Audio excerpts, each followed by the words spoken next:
Blessed are the eyes that see what you see. For I tell you, many kings and prophets have desired to see what you see, and have not seen it.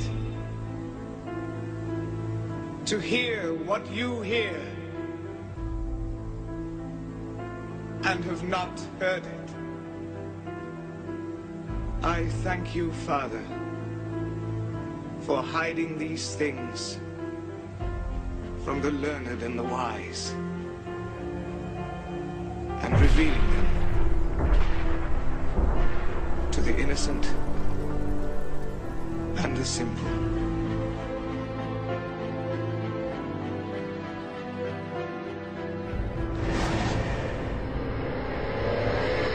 Washington is expressing anger after Israeli Prime Minister Benjamin Netanyahu released a YouTube video criticizing Israel's opponents. In the video, he said those who claim that Jewish communities in the so-called West Bank are stumbling blocks to peace are in effect calling for ethnic cleansing. No one would seriously claim that the nearly 2 million Arabs living inside Israel, that they're an obstacle to peace. That's because they aren't. On the contrary, Israel's diversity shows its openness and readiness for peace. Yet the Palestinian leadership actually demands a Palestinian state with one precondition: no Jews. There's a phrase for that. It's called ethnic cleansing. And this demand is outrageous. It's even more outrageous that the world doesn't find this outrageous. Department spokeswoman Elizabeth Trudeau said that using the terminology of ethnic cleansing for those who oppose Israeli communities in the West Bank is, quote, inappropriate. Netanyahu pointed out that the West Bank is really Judea and Samaria, the biblical ancestral homeland of the Jewish people. And he says ethnic cleansing for peace is absurd. Well, China says it will begin joint naval drills with Russia on Monday in the disputed South China Sea. According to the Chinese Navy, the 8-day drills will cover defense, rescue, and anti-submarine operations. China says the drills are routine exercises to bolster cooperation with Russia, stressing that they're not aimed at any other country. The drills come at a time of deep tensions in the South China Sea following a Hague-based court ruling against Beijing. The ruling said China has no historic rights to the sea and opposed its island-building activities there. The U.S. has said that the ruling is binding, but Beijing has rejected the verdict and accuses Washington of stoking tensions. Early today, someone set fire to the mosque where the Orlando nightclub shooter once worshipped. Surveillance video showed someone fleeing the Islamic Center of Fort Pierce, Florida. There was extensive damage. No one was injured. In June, Omar Mateen murdered 49 people at the Pulse nightclub before police killed him. He claimed to have been motivated by ISIS. Hundreds of people are objecting to two proposed monuments at the Arkansas state capitol. One of them, the Ten Commandments, and the other, a Satan monument. More than 200 calls were received through a hotline set up for public comments. Most of the calls were in objection to the Satan monument, but others argued that neither statue belongs on public property. The Capitol Arts and Grounds Commission is set to discuss the proposals on Tuesday. To Turkey now, where 48 people, including 2 police officers, have been wounded in a car bomb explosion in the eastern city of Van. Authorities say the bomb exploded outside the ruling Justice and Development Party, or AKP, headquarters on Monday. The bombing comes on the first day of the Muslim holiday of Eid al-Adha.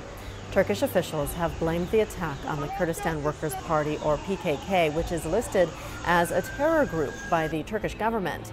However, no group has claimed responsibility for the bombing. Tensions are high after a new report that North Korea is capable of setting off another nuclear device at any time. A South Korean official says the communist country still has unused devices at its main atomic test site. North Korea detonated its 5th and most powerful bomb just 3 days ago. The country's repeated nuclear tests are raising worries that it's developing deadly warheads. President Obama has said the United States will work to toughen sanctions on North Korea. 2 American B-1B bombers have flown over South Korea as a warning to the neighboring Democratic People's Republic of Korea. The nuclear-capable supersonic aircraft were sent in a show of force after Pyongyang's recent nuclear test.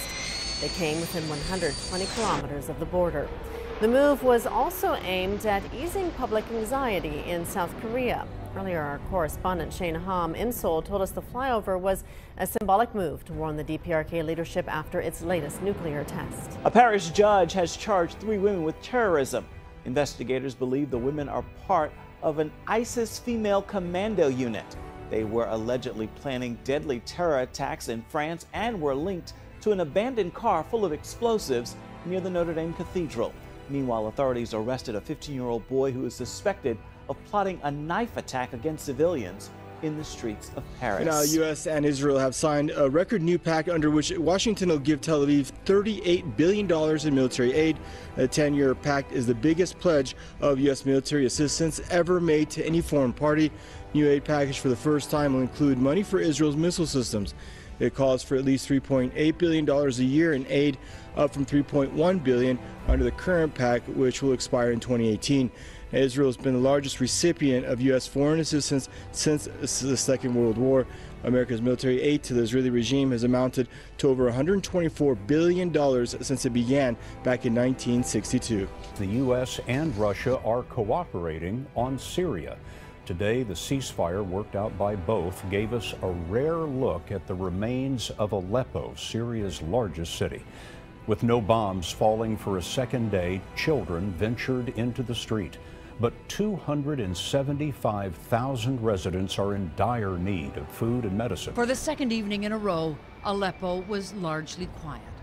And monitors confirm they've recorded no deaths anywhere in Syria in the past 48 hours. What a contrast to last week, when Russian and Syrian planes were dropping bombs on rebel-held Aleppo. We drove into the government side of the city today through suburbs shattered by fighting and heard the occasional rumble of artillery in the distance. This ceasefire is not perfect, but it is good enough that we found repair crews already out on the job tackling the huge task of restoring power. And on both sides of this divided city, the playgrounds were full of kids, just being kids. The Turkish government sent a couple of aid trucks a short distance into Syria. But there's been nothing like this where it's most needed, in rebel-held Aleppo, where there were demonstrations today. Opposition fighters and some local people making the point that they don't want aid handouts, they want the siege of their neighborhoods lifted. 3 Phoenix police officers are recovering from injuries after a suspect attacked them with his car. Dramatic surveillance video at the scene shows a driver ramming the officers. 2 of them, you can see one of the officers flying in the air there. 2 of them were hurt when they were hit. The third was injured while capturing the suspect. Michelle Miller is here with a clash that Phoenix Police Chief calls a violent, cowardly act. Michelle, good morning. Good morning. The 3 officers were responding to an assault call, but by the time they arrived, those suspects were gone. And as they stood in a parking lot, police say that's when the driver moved himself into position and ran them over. Surveillance footage shows the driver slamming into the officers standing in a gas station parking lot early Tuesday morning. Behind the wheel is 44-year-old Mark Laquan Payne.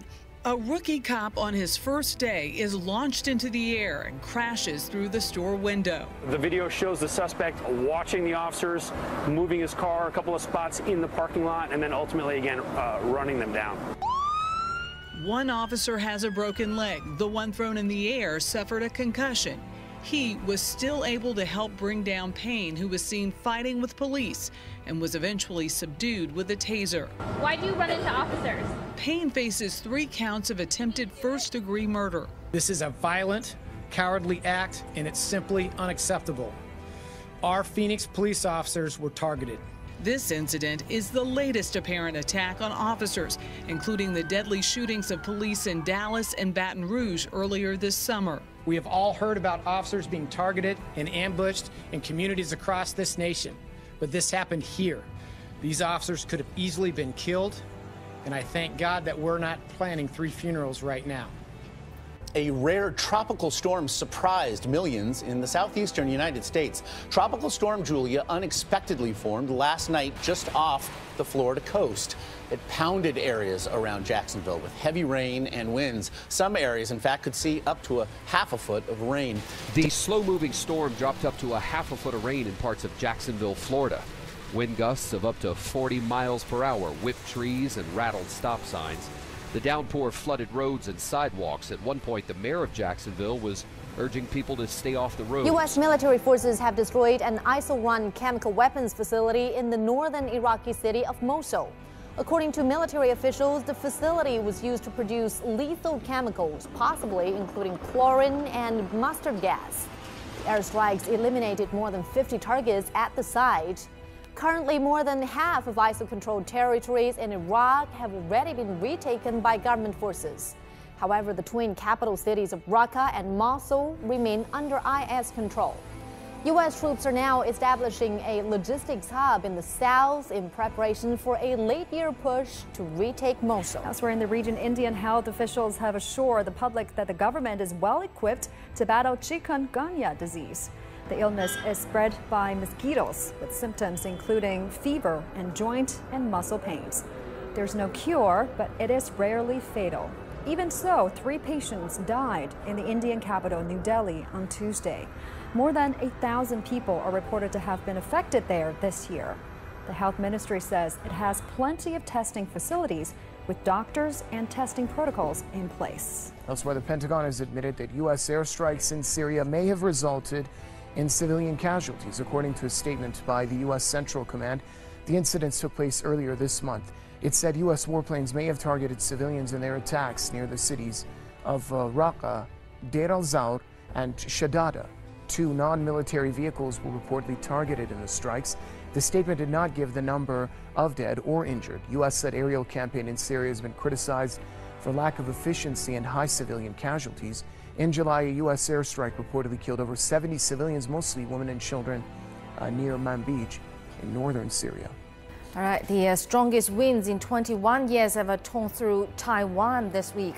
More than 860,000 homes are now without power. Over 710,000 homes are experiencing water shortages. Local schools and businesses are closed and hundreds of flights have also been cancelled. Water transportation and train services in the east and south of the island are paralyzed. More rain is expected in the south. Flood warnings are out for cities and counties like Kaohsiung and Hualien. A night of record-breaking destruction. The crumbled grids, uprooted trees, brought down billboards and left much of Fujian province ravaged. Even as the Isle of Meranti departed from the shore, its residual force remained strong and its trail of casualties alarming. 1 fisherman died. Tens of thousands were evacuated from their homes. Many of the roads were unusable. All the trees on both sides of the street have fallen down. We can hardly pass through. The water is very, very high. No vehicle smaller than mine could possibly pass. While the full impact of Meranti is still unknown, it's likely much of the damage is beyond repair. An 800-year-old bridge in Quanzhou, a rare cultural relic, was destroyed by the intense flooding. At least 3 other bridges also succumbed. Even as the storm heads north, more rain is forecast in Fujian for the next few days.